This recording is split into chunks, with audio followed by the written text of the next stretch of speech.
Hello, welcome to Virgo Philippines. So, reading ito for Virgo, Sun, Moon, Rising, Venus, Jupiter, Virgo. Hindi kung liwat resonates sa mga gusto magpa-personal reading, Jing Tarot Trader. Search mo na lang siya sa Facebook.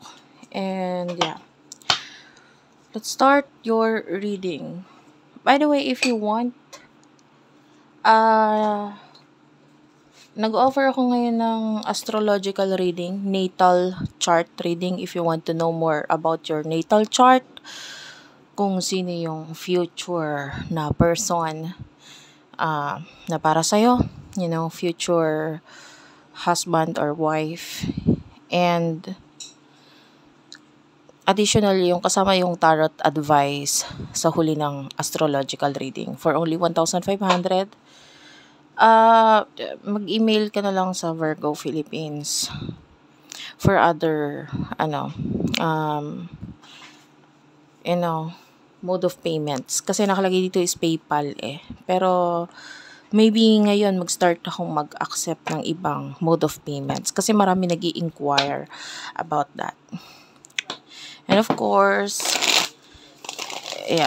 let's start. This is for the sign of Virgo, Sun, Moon, Rising, Venus, Jupiter, Virgos.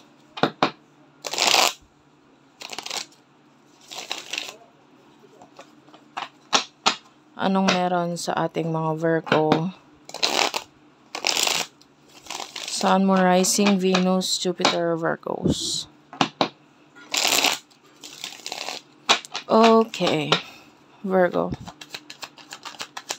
Sun, Moon, Rising. This is general reading ha. And love reading to. Pwede magkapalit-palit ang roles. Also, at the same time, pwede ka rin namang hindi makarelate. Or pwedeng magkapalit-palit ang roles and pwedeng hindi 100% ka makarelate sa reading. Pa-comment na lang dyan sa baba. You do have here King of Coins, King of Pentacles at the bottom of the deck. Aries, Leo, Sagittarius with the Queen of Wands, Seven of Wands, Taurus, Virgo, Capricorn, King of Coins. Okay, Queen of Wands. I do feel your energy na parang you are very matapang na klase ng tao, magaling, with the Queen of Wands. And once na magsalita ka, this is, alam mo yung sinasabi mo. Pag may ginawa kang action, alam mo talaga yung ginagawa mo. And pag nagbigay ka ng advice sa iba, talagang alam mo yung advice na sinasabi mo. Although masakit para sa kanila or hindi maganda yung way mo ng pagsasabi ng advice minsan. Pero minsan, yun yung totoo. No? Yun yung totoo at yun yung tingin mo makakabuti sa taong yun. With the Seven of Wands, I feel like you are currently, ikaw ang nasusunod ngayon sa buhay mo. No? You're taking charge pagdating sa buhay mo. You are the one na pwedeng ikaw ito na alam mo na kung anong gagawin mo sa buhay mo. You don't need anyone's advice. For now, what you need is you advising yourself. Alam mo kung anong dapat mong gawin, sabihin, isipin. Maybe there are times na pagdating sa love, pagdating sa future, you're being true to yourself.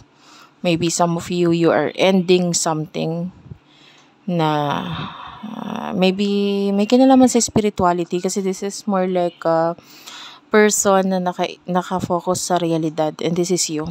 Okay?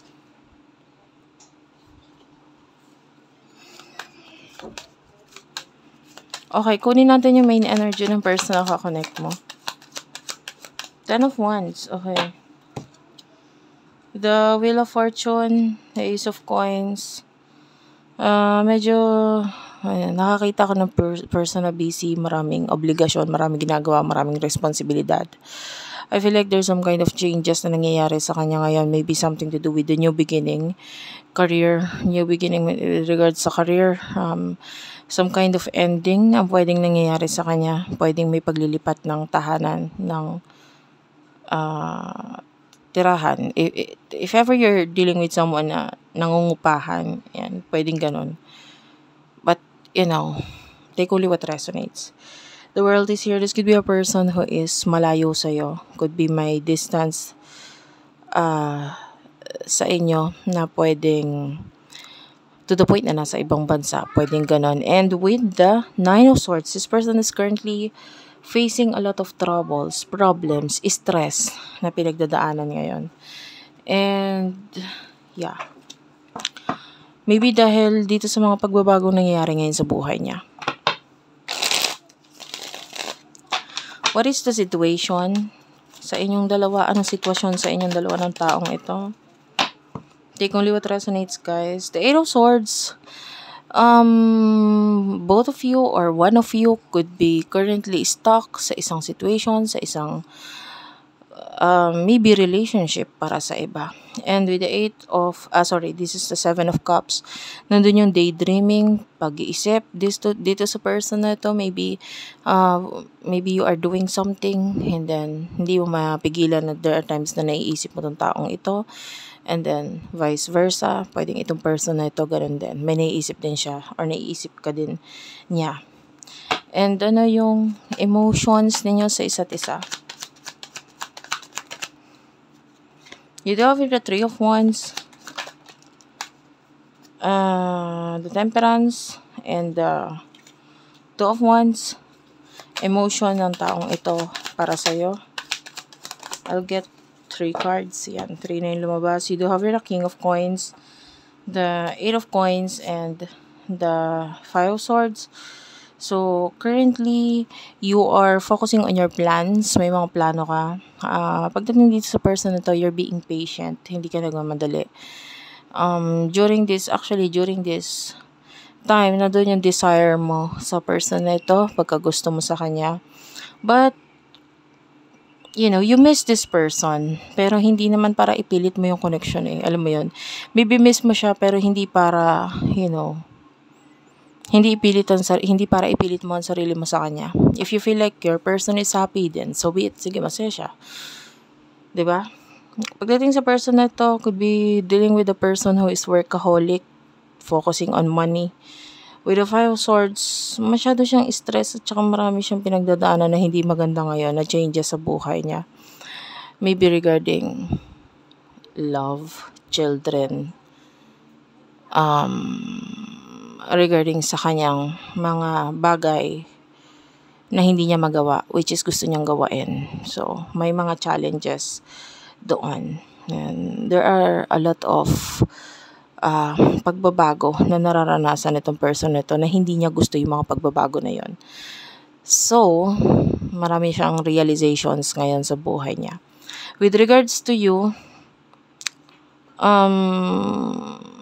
wala akong nakikita dito pa sa ngayon na emotions para sa'yo, but maybe because marami nga siyang pinagdadaanan ngayon. But, I feel like iniisip ka pa rin itong taong to. But, hindi ko sinabing hindi ka niya mahal or whatsoever. Ang sinasabi ko dito, wala lang akong nakukuhang message na patungkol sa'yo dahil marami siyang pinagdadaanan ngayon. Diba? Like, for example, ikaw, if you're stressed, if you're having a lot of problems, maiisip mo pa ba itong taong to? Of course, you will be more thinking about your stress, diba? Your anxiety, your depression, etc. Kung nagkaroon ka ng ganun, you would understand. So, itong taong to, pwedeng dumadaan siya sa ganun ngayon. Mga critical na pangyayari ngayon sa buhay niya. So, what will happen in the future? In the future for the both of you, you do over the Tower, the Lovers, and the Four of Coins. The Chariot is here. Ito actually, yung energy na ito is could be you or your person. I cannot tell, honestly. Hindi ko makasabi. The way I see this, some of you, there's a relationship or another connection na pwedeng mag-end dito. Could be someone na very toxic, someone na very, this could be a lesson, karmic lesson na pwedeng mag-end. Could be a relationship na nakaka-apekto sa pag-iisip and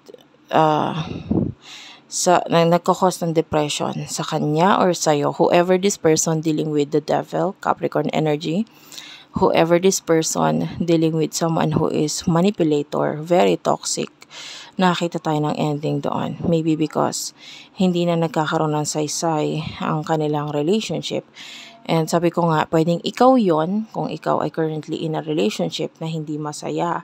Or maybe this is your person dealing with other people na pwedeng hindi niya na ma-ignore sa kanyang sarili kung gaano ka-toxic itong attachment na ito. And nakakakita tayo dito ng pagkakaiwalay, ending of a relationship. Someone here is leaving the Chariot energy, and you do have here the Death card. This is an ending. And moving on kind of energy with the Six of Swords. Some of you, ito yung person mo. Could be leaving something na very toxic sa buhay niya. Thank you for watching. I love you all, and bye-bye.